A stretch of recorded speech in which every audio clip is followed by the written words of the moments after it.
உலகெல்லாம் நிலவுலாவிய நீர்மலிவேணியல்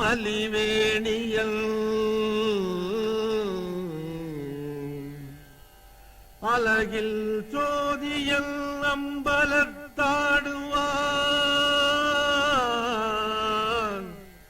மலர் சிலம்படி வாழ்த்தி வணங்குவோ.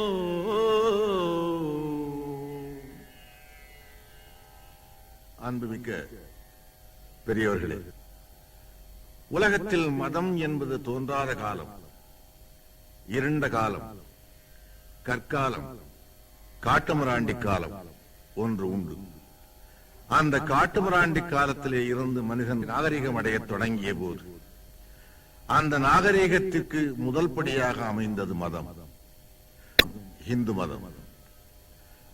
இதை எந்த ஆதாரத்தோடு நான் சொல்ல விரும்புகிறேன் என்றால், இந்து என்கின்ற வார்த்தை தான் பிற நமக்கு தந்ததே தவிர மதம் என்கின்ற அடிப்படை உலகத்தில் முதலிலே தோன்றிய இடம் இந்தியா என்பதனை யாரும் மறுக்கவில்லை.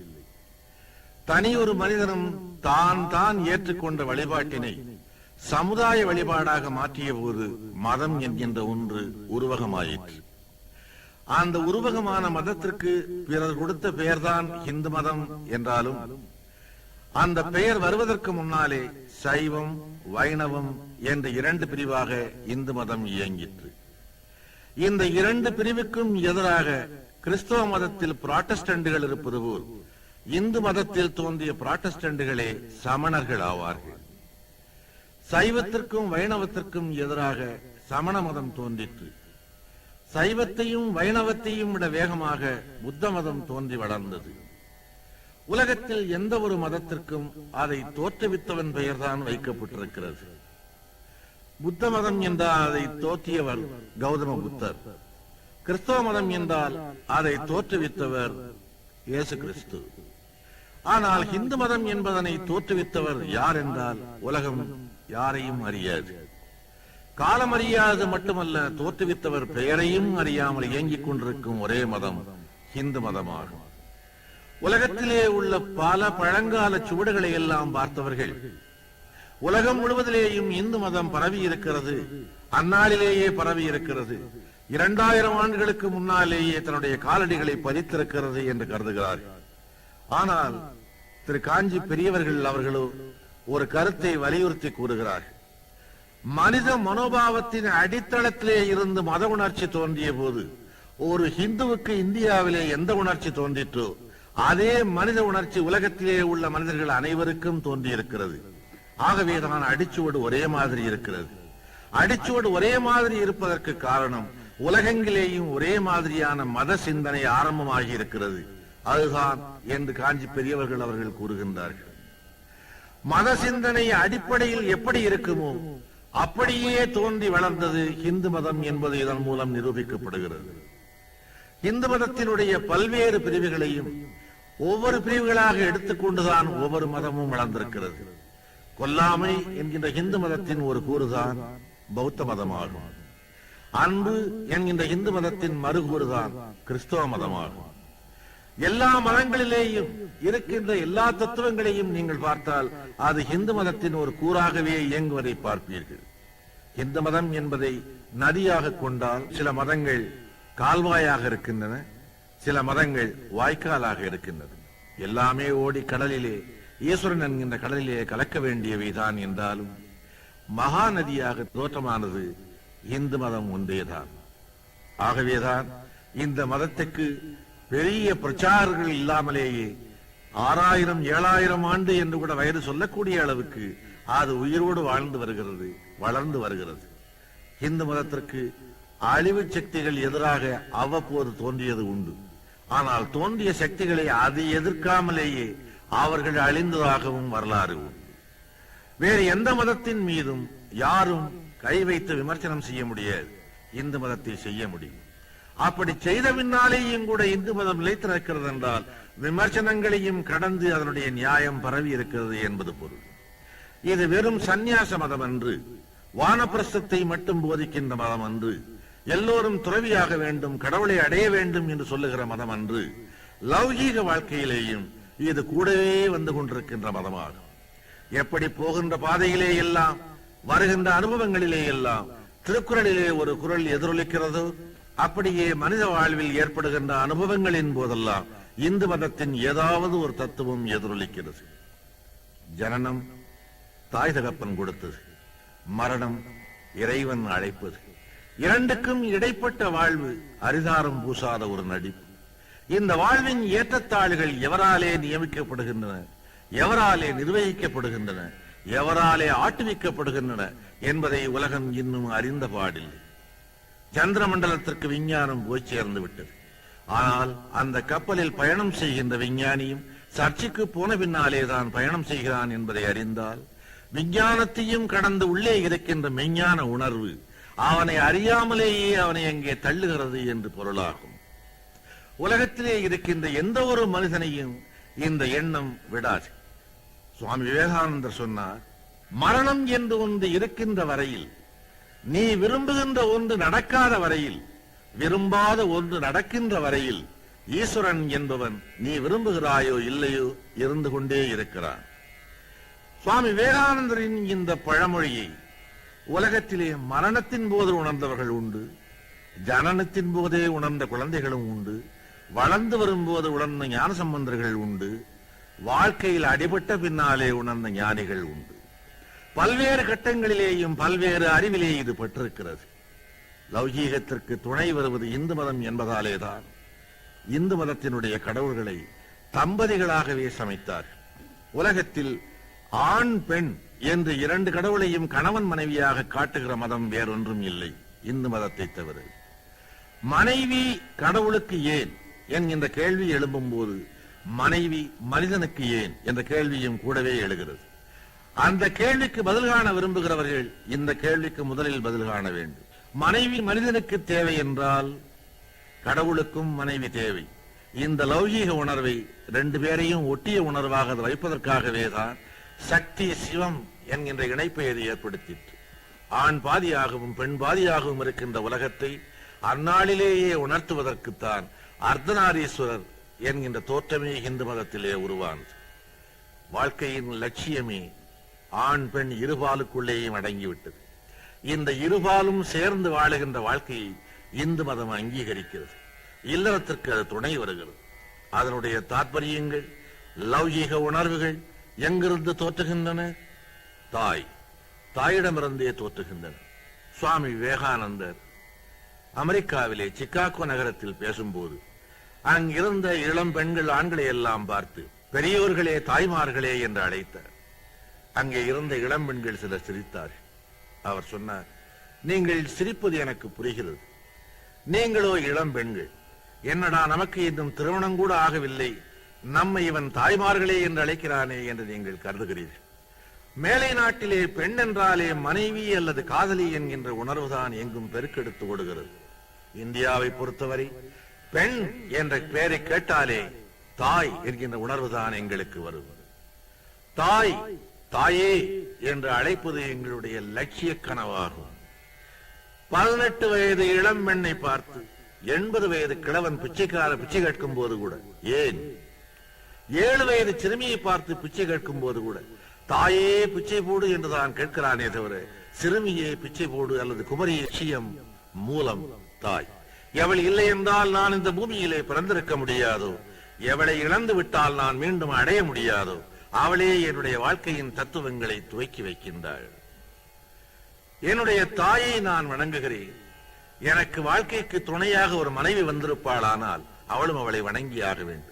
எனக்கு அவள் தருகின்ற இன்பங்களுக்காக என் தலையின் மீது ஏறி நின்று என் தாயாரை அவள் விலை பேச முடியாது. என்னுடைய தாய் என்பவள் தான் என் குடும்பத்தின் ராணி. அந்த ராணிக்கு தோழிதான் என் மனைவியே தவிர அந்த மனைவி என்பவள் ராணி என்கின்ற அந்தஸ்தை பெற முடியாது. அவளுக்கு வருகிற மருமகளுக்கு வேண்டுமானால் அவள் ராணியாக இருக்கலாமே தவிர என் தாய்க்கு அவள் தோழியாகத்தான் அடங்கி இருக்க முடியும். என் தாயை நான் வணங்கும் போது அவளும் வணங்கியாக வேண்டும்.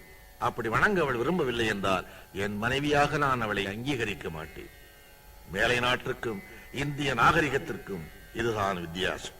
இந்துக்களுடைய நாகரிகத்தில் தாய் என்கின்ற ஸ்தானத்திலே இருந்தே சகலமும் ஆரம்பமாகின்றன என்று சுவாமி விவேகானந்தர் அங்கே கூறினார். தாய் நம்முடைய பிறப்புக்கு மூலம் அவளே.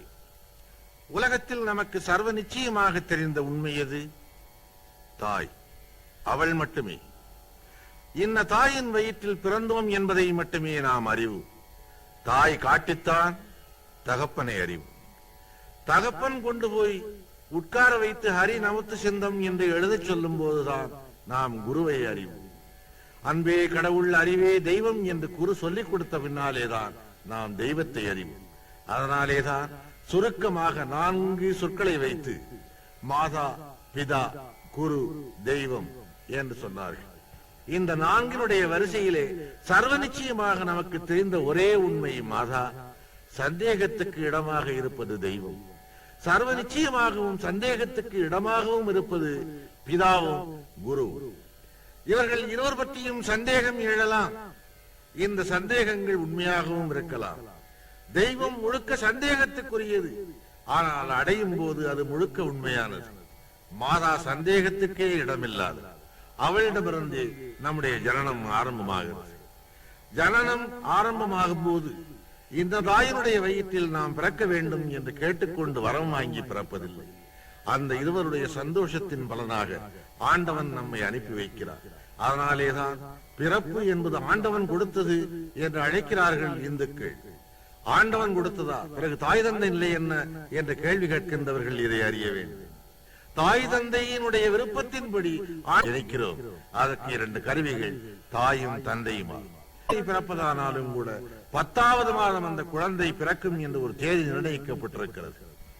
பெரிய பெண்ணாக வளர்கிற ஒரு பெண் 16 வயதிலேயும் வரலாம், 18 வயதிலேயும் வரலாம்.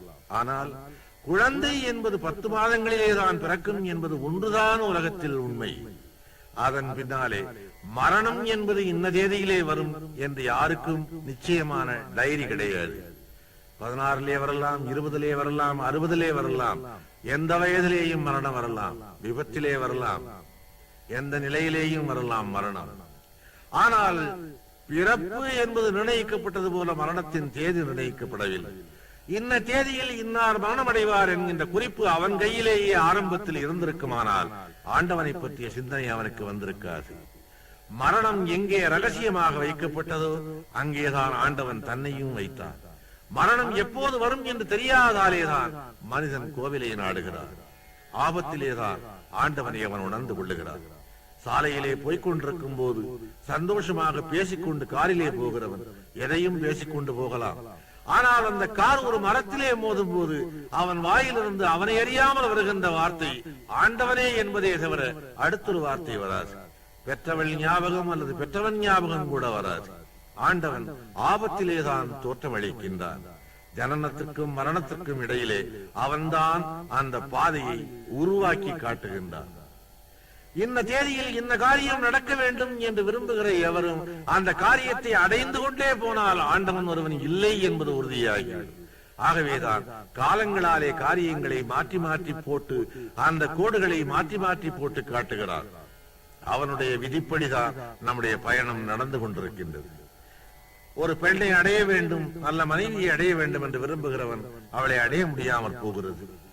எது வேண்டுமானாலும் கிடைக்கட்டும் என்றிருப்பவன் ஒரு நல்ல மனைவியை அடைய முடிகிறது. இவையெல்லாம் ஆண்டவன் எழுதிய எழுத்து, கடவுள் அமைத்த மேடை. திருமணம் சொர்க்கத்திலே நிச்சயிக்கப்படுகிறது என்று கிறிஸ்டியானிட்டியிலே சொல்லப்படுவது போல இந்து மதமும் அதை முன்னாலேயே சொல்லி இருக்கிறது. ஆகவே வாழ்க்கையில் எது நடந்தாலும் கூட அதற்கு ஆண்டவன் தான் பொறுப்பு என்கின்ற நியதியை முதலிலே துவக்கி வைத்தது இந்து மதம்தான். அந்த இந்து மதம் எதன் மூலம் இவ்வளவு உறுதியாக எந்த அஸ்திவாரத்திலே நின்று கொண்டிருக்கிறது? நம்பிக்கை. அந்த நம்பிக்கையிலேதான் இதுவரையிலே வளர்ந்து வருகிறது. கோயிலுக்கு போனால், அங்கே நம்பிக்கையோடு போனால், ஆண்டவனை நம்பிக்கையோடு கண்டால் நிச்சயமாக அந்த நம்பிக்கை பலனளிக்கின்றது. நம்பிக்கையிலே சிறிது சந்தேகம் வந்தாலும் கூட மனிதன் முதலில் தன்னை தோல்வியடைய செய்து கொள்ளுகிறான். அதனாலே ஆண்டவன் அவனுக்கு தோல்வி அளித்தது போல தோன்றுகிறது. அந்த நம்பிக்கையிலேதான் அவனுடைய அஸ்திவாரம் கட்டப்படுகின்றது. காஃபி ஹோட்டலுக்கு போகிறோம், அற்புதமான சமையல் ஆகியிருக்கிறது, சாப்பிட உட்காருகிறோம். நல்ல சமையல், நல்ல சாப்பாடு என்று சாப்பிட்டு விட்டு எழுந்து வர வேண்டுமே தவிர எப்படி சமைக்கிறான் என்று சந்தேகப்பட்டு அடுப்பங்கரையை எட்டி பார்த்தால் அவன் வியர்வையை வலித்து விட்டுக் கொண்டிருக்க கூடும். அதே நமக்கு சாப்பாடு செல்லாமல் போய்விடக்கூடும். ஒரு சாப்பாடு, நல்ல சாப்பாடு சாப்பிட்டோம் என்று திருப்தியோடு நம்பிக்கையோடு வந்தால் நிம்மதியாக இருக்கு. எதையோ தவறாக சாப்பிட்டு விட்டோம் என்று சந்தேகம் தோன்றினால் வாந்தி வருவது போல இயற்கையாக தோன்றும். அது உடற்கூற்றினுடைய விளைவல்ல, மனக்கூற்றினுடைய விளைவு. அதனாலே மனக்கூற்றை சரி செய்வதற்காகத்தான் இதனை ஆன்மீகம் என்று அவர்கள் அழைத்தார். உடலுக்கும் இதற்கும் சம்பந்தம் இல்லாத ஒரு நிலையாக இந்த மதத்தை அவர்கள் உருவாக்கினார்கள். உடலுக்கு அப்பாற்பட்ட நிலையாக இதை உருவகித்தார்கள். இந்த நிலைகளை சொல்லுவதுதான் நம்முடைய இதிகாசங்கள். இதிகாசங்கள் ஒவ்வொன்றிலேயும் நீங்கள் எடுத்தால் 2 எக்ஸ்ட்ரீம் நிலைகளை நீங்கள் பார்ப்பீர்கள். தசரதனுக்கு 60,000 மனைவியர் இருந்தார்கள்.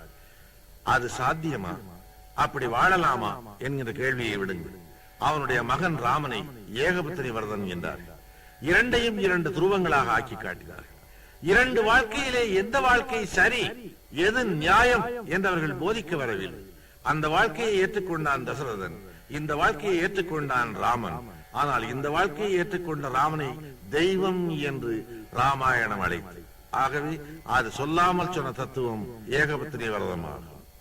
அந்த ஏகபத்தினி விரதன் என்று அவனை சொல்வதற்கு எவ்வளவு அற்புதமான உவமைகள், உவமை நயங்களை அது சொன்னது. எனக்கு நன்றாக ஞாபகம் இருக்கிறது. ஒரு ராமாயணத்தில் ஒரு இடம், ராவணன் சீதையை மயங்க வைக்க பல்வேறு வேஷங்கள் போடுகிறார். இளவரசனாக வருகிறார், மன்மதன் போல வருகிறார், பல்வேறு நாட்டு இளவரசர்கள் போல தோற்றமளிக்கிறார். எதிலேயும் அவள் மயங்கவில்லை. மயங்கவில்லையே சீதை என்று கலங்கி போய் தன்னுடைய அரண்மனையிலே உலாவிக் கொண்டிருக்கிறார். அப்போது அமைச்சர் அங்கே வருகிறார். அமைச்சர் சிரித்துக் கொண்டே அவனிடம் சொல்லுகிறார், அரசே, சீதை மயங்கக்கூடியது ஒரே ஒரு மனிதனுக்கு மட்டுமே, ஒரே ஒரு உருவத்திற்கு மட்டுமே. அந்த வேஷத்தை நீ எடுத்தால் தான் அவள் மயங்குவாள். அது யாருடைய வேஷம் தெரியுமா? ஸ்ரீராமனுடைய வேஷம். அதை நீ எடுத்தால் அவள் மயங்குவாள் என்று அமைச்சர் சொல்லுகிறார். உடனே ராவணன் அவரை பார்த்து சொல்கிறான், அமைச்சரே, உமக்கு தெரிகின்ற இந்த உண்மை எனக்கு தெரியாமல் போய்விடுமா? நானும் ராமனை போலவே வேஷம் எடுத்தேன், ராமனாகவே தோற்றமளித்தேன். ஆனால் ராமனுடைய வேஷத்தை போட்டவுடனேயே எனக்கு சீதையின் மீது, இன்னொருவன் மனைவியின் மீது ஆசை வரவில்லையே, நான் என்ன செய்வேன் என்றவன் வருந்தினான். ஏகபத்தினி விரதன் என்பதை வெறும் வார்த்தையோடு சொல்லாமல் அதை ஒரு கதையாக உருவித்தது சாதாரண மக்களுக்கு கூட புரிந்து கொள்ளக்கூடிய வகையிலே இந்து மதம் ஒன்றுதான். அவர்கள் படித்தவர்களோ படிக்காதவர்களோ யாராயிருந்தாலும் சரி, அவர்களுக்கு சில விஷயங்களை புரிய வைக்க இந்து மதம் முயன்றது. அருந்ததியினுடைய கதை, நலாயினியின் கதை, அனுசூயையின் கதை, அகலிகையின் கதை, இந்த கதைகள் எல்லாம் வெறும் கற்பனைகள் என்றே வைத்துக் கொள்ளுங்கள். இவையெல்லாம் கற்போடு வாழ்ந்த சில பெண்களின் வாழ்க்கையை குறிப்பது. இவை கற்போடு வாழ வேண்டும் என்கின்ற எண்ணத்தை இந்து பெண்களின் மனதிலே உண்டாக்குவதற்காக ஏற்பட்டவை. இந்த கதைகளை சொன்னதோடு இந்து மதம் நின்றுவிடவில்லை. சில பழமொழிகளையும் எளிய முறையிலே அவர்களுக்காக தந்தது. கல்லானாலும் கணவன், புல்லானாலும் புருஷன். இதை சிலர் கேள்வி கேட்கக்கூடும். கல்லும் கணவனாகுமா, புல்லும் புருஷனாகுமா என்று கேட்கக்கூடும். பழமொழியை கூர்ந்து கவனிக்க வேண்டும். கல்லும் கணவன், புல்லும் புருஷன் என்றா இந்து மதம் சொன்னது? கல் ஆனாலும் கணவன், புல் ஆனாலும் புருஷன் என்று. உன்னுடைய கணவன் மனது கல்லாக இருந்தாலும் அவன் உனக்கு கணவன். சம்பாதிக்க முடியாதவனாக, ஏழையாக, ஊராரின் கேலிக்குரியவனாக, பேதையாக, உண்மையாக இருந்தாலும் கூட உன்னால் ஏளனம் செய்யப்பட முடியாத உன் புருஷன் அவன் என்று அந்த பெண்ணுக்கு அது போதித்தது. அடக்கத்தை போதித்து, அன்பை போதித்து, ஒரு பெண் உத்தமமாக வாழ வேண்டும், லௌகீகத்தில் அவள் மரியாதையோடு நடந்து கொள்ள வேண்டும் என்பதற்காக அது எடுத்துக்கொண்ட முயற்சிகள் தான் இந்த கதைகள் எல்லாம். இதிகாசமோ பிராணமோ அல்லது சிறிய சிறிய கதைகளோ, இவைகளெல்லாம் ஒரு பெண்ணையும் ஆணையும் ஒழுங்கான வழியில் நடக்க வைப்பதற்காக எடுத்துக்கொண்ட முயற்சிகளால் காலங்களாலே இந்த முயற்சிகள் வெற்றி பெற்று வந்திருக்கின்றன என்பதை வரலாறு நம்முடைய கண்முன்னாலேயே காட்டுகிறது. சில வார்த்தைகளையே நீங்கள் கூர்ந்து நோக்கினால் இந்து மதத்தினுடைய ஆழ்ந்த தத்துவங்கள் உங்களுக்கு வெளிப்படும். நான் உங்களுக்கு ஒரு தமிழ் வார்த்தையை நினைவுபடுத்துவேன். தவறிப்போன ஒரு பெண்ணை, கெட்டுப்போன ஒரு பெண்ணை வழுக்கி விழுந்தவள் என்று ஏன் கூறுகிறார்கள்? பெண் தலைகுனிந்து நடக்க வேண்டும் என்பது விதி.